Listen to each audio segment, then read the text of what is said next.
Welcome back to my library. Today we're going to read chapter 14 of The Lion, the Witch, and the Wardrobe by C.S. Lewis.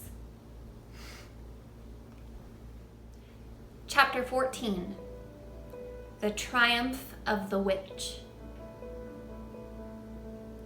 As soon as the witch had gone, Aslan said, "We must move from this place at once.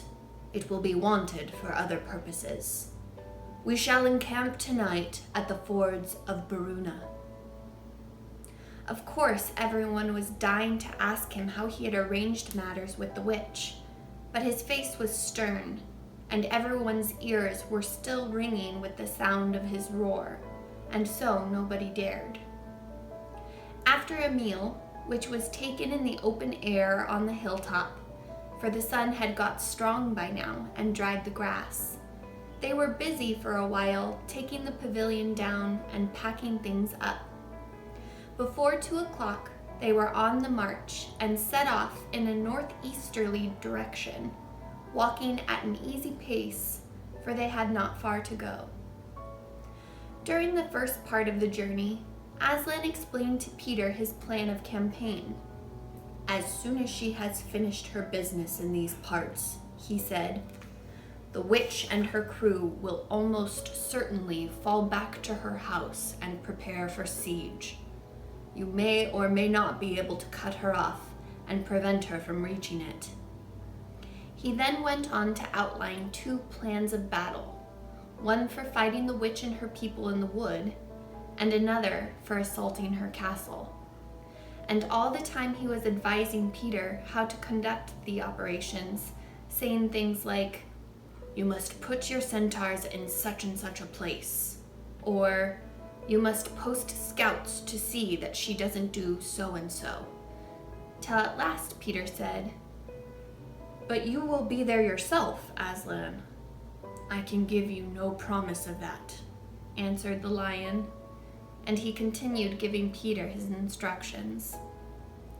For the last part of the journey, it was Susan and Lucy who saw most of him. He did not talk very much, and seemed to them to be sad.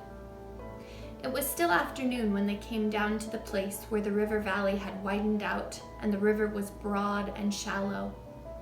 This was the fords of Baruna, and Aslan gave orders to halt on the side of the water. But Peter said, "Wouldn't it be better to camp on the far side, for fear she should try a night attack or anything?" Aslan, who seemed to have been thinking about something else, roused himself with a shake of his magnificent mane and said, "Eh? What's that?" Peter said it all over again. "No," said Aslan in a dull voice, as if it didn't matter. "No, she will not make an attack tonight." And then he sighed deeply, but presently he added, "All the same, it was well thought of. That is how a soldier ought to think. But it doesn't really matter." So they proceeded to pitch their camp. Aslan's mood affected everyone that evening. Peter was feeling uncomfortable too at the idea of fighting the battle on his own. The news that Aslan might not be there had come as a great shock to him. Supper that evening was a quiet meal. Everyone felt how different it had been last night, or even more that morning. It was as if the good times, having just begun, were already drawing to their end. This feeling affected Susan so much that she couldn't get to sleep when she went to bed. And after she had lain counting sheep and turning over and over, she heard Lucy give a long sigh and turn over just beside her in the darkness. "Can't you get to sleep either?" said Susan. "No," said Lucy. "I thought you were asleep. I say, Susan." "What?" "I have a most horrible feeling, as if something were hanging over us." "Have you?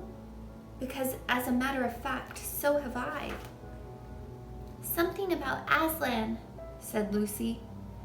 Either some dreadful thing is going to happen to him, or something dreadful that he's going to do. There's been something wrong with him all afternoon, said Susan. Lucy, what was that he said about not being with us at the battle? You don't think he could be stealing away and leaving us tonight, do you? Where is he now? Said Lucy. Is he here in the pavilion? I don't think so. Susan, let's go outside and have a look round. We might see him. All right, let's, said Susan. We might just as well be doing that as lying here awake. Very quietly, the two girls groped their way among the other sleepers and crept out of the tent.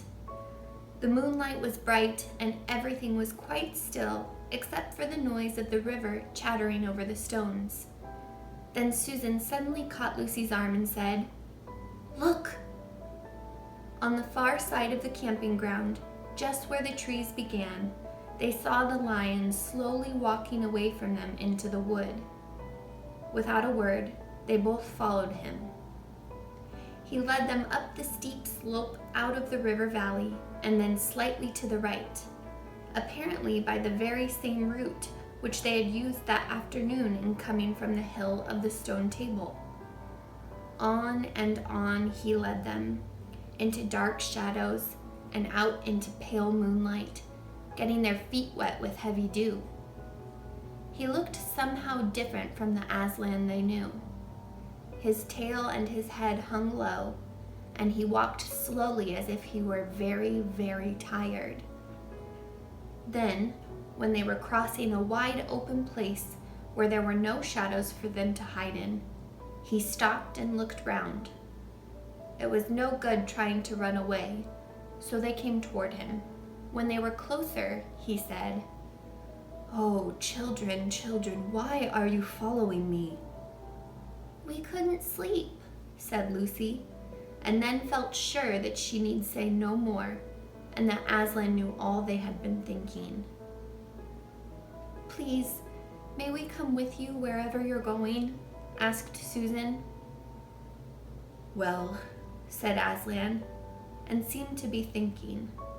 Then he said, I should be glad of company tonight. Yes, you may come, if you will promise to stop when I tell you. And after that, leave me to go on alone. Oh, thank you, and we will, said the two girls. Forward they went again, and one of the girls walked on each side of the lion. But how slowly he walked! And his great royal head drooped so that his nose nearly touched the grass. Presently he stumbled and gave a low moan. Aslan, dear Aslan, said Lucy, what is wrong? Can't you tell us? Are you ill, dear Aslan? Asked Susan. No, said Aslan. I am sad and lonely. Lay your hands on my mane so that I can feel you are there, and let us walk like that. And so the girls did what they would never have dared to do without permission, but what they had longed to do ever since they first saw him. Buried their cold hands in the beautiful sea of fur and stroked it, and so doing, walked with him. And presently they saw that they were going with him up the slope of the hill on which the stone table stood. They went up at the side where the trees came furthest up, and when they got to the last tree, it was one that had some bushes about it, Aslan stopped and said, Oh, children, children, here you must stop, and whatever happens, do not let yourselves be seen. Farewell. And both girls cried bitterly, though they hardly knew why, and clung to the lion and kissed his mane and his nose and his paws and his great sad eyes. Then he turned from them and walked out onto the top of the hill. And Lucy and Susan, crouching in the bushes, looked after him. And this is what they saw. A great crowd of people were standing all round the stone table, and though the moon was shining, many of them carried torches, which burned with evil-looking red flames and black smoke. But such people, ogres with monstrous teeth, and wolves, and bull-headed men, spirits of evil trees and poisonous plants, and other creatures whom I won't describe, because if I did, the grown-ups would probably not let you read this book. Cruels and hags and incubuses, wraiths, horrors, efreets, sprites, wooses, and ettins. In fact, here were all those who were on the witch's side, and whom the wolf had summoned at her command. And right in the middle, standing by the table, was the witch herself. A howl and a gibber of dismay went up from the creatures when they first saw the great lion pacing toward them, and for a moment even the witch herself seemed to be struck with fear. Then she recovered herself and gave a wild, fierce laugh. "The fool!" she cried. "The fool has come! Bind him fast!" Lucy and Susan held their breaths, waiting for Aslan's roar and for his spring upon his enemies. But it never came. 4 hags, grinning and leering, yet also at first hanging back and half afraid of what they had to do, had approached him. "Bind him, I say!" repeated the White Witch. The hags made a dart at him and shrieked with triumph when they found that he made no resistance at all. Then the others, evil dwarfs and apes, rushed in to help them, and between them they rolled the huge lion over on his back and tied all his 4 paws together, shouting and cheering as if they had done something brave, though had the lion chosen, one of those paws could have been the death of all of them. But he made no noise, even when the enemies, straining and tugging, pulled the cords so tight that they cut into his flesh. Then they began to drag him toward the stone table. "Stop!" said the witch. "Let him first be shaved." Another roar of mean laughter went up from her followers as an ogre with a pair of shears came forward and squatted down by Aslan's head. Snip, snip, snip went the shears, and masses of curling gold began to fall to the ground. Then the ogre stood back, and the children, watching from their hiding place, could see the face of Aslan looking all small and different without its mane. The enemies also saw the difference. "Why, he's only a great cat after all," cried one. "Is that what we were afraid of?" said another. And they all surged round Aslan, jeering at him, saying things like, "Puss, puss, poor pussy," and "How many mice have you caught today, cat?" and "Would you like a saucer of milk, pussums?" "Oh, how can they?" said Lucy, tears streaming down her cheeks. "The brutes! The brutes!" For now the first shock was over, the shorn face of Aslan looked to her braver and more beautiful and more patient than ever. "Muzzle him," said the witch. And even now, as they worked about his face putting on the muzzle, one bite from his jaws would have cost 2 or 3 of them their hands. But he never moved. And this seemed to enrage all the rabble. Everyone was at him now. Those who had been afraid to come near him, even after he was bound, began to find their courage. And for a few minutes, the 2 girls could not even see him. So thickly was he surrounded by the whole crowd of creatures, kicking him, hitting him, spitting on him, jeering at him. At last the rabble had had enough of this. They began to drag the bound and muzzled lion to the stone table, some pulling and some pushing. He was so huge that even when they got him there, it took all their efforts to hoist him onto the surface of it. Then there was more tying and tightening of cords. "The cowards! The cowards!" sobbed Susan. "Are they still afraid of him even now?" When once Aslan had been tied, and tied so that he was really a mass of cords on the flat stone, a hush fell over the crowd. 4 hags, holding 4 torches, stood at the corners of the table. The witch bared her arms as she had bared them the previous night when it had been Edmund instead of Aslan. Then she began to whet her knife.